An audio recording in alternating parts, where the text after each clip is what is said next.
senior foreign policy writer at Newsweek. If you watch TRT World, he doesn't need an introduction. Tom, thanks so much indeed for your time. Is it not irresponsible what these American politicians are doing? I mean, the White House doesn't particularly agree with it anyway.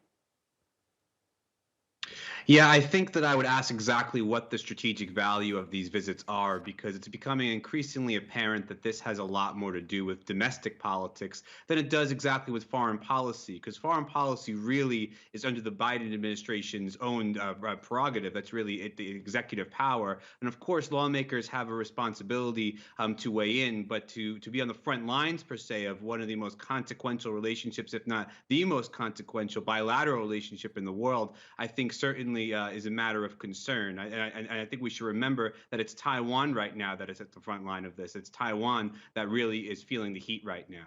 Do you think it brings a possible invasion closer? After Nancy Pelosi's visit to Taipei, a senior Chinese politician, member of the Communist Party, said, "Thank you, Comrade Nancy." Yeah, I think right now it does make things a bit more difficult for the actual Biden administration in China to be able to handle their relations more responsibly.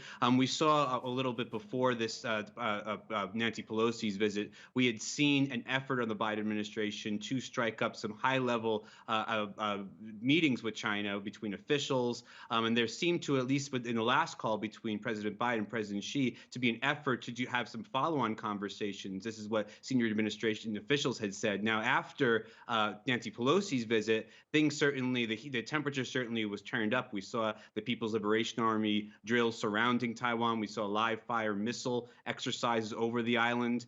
Right now, it's Taiwan, again, that's really feeling the heat right now. And I think that some of the rhetoric that's emerging from these trips, especially with the last one from Senator Ing-wen, I think that the issue there is that we're hearing things like axis of evil being thrown around. And I think that's the sort of language that really is disturbing when it doesn't have any place in a serious dialogue between two major countries. Tom, how much do you think this is being driven personally by President Xi Jinping? The man is setting himself up to be possibly the next Mao Zedong. I mean, he wants to be considered in that same kind of breath as Mao and Deng Xiaoping. He has a big Politburo Chinese Communist Party meeting coming up later in the year, where he seems to be prepared to consolidate his power even further. Is this going to be part of his legacy? Is that possibly the way he's thinking?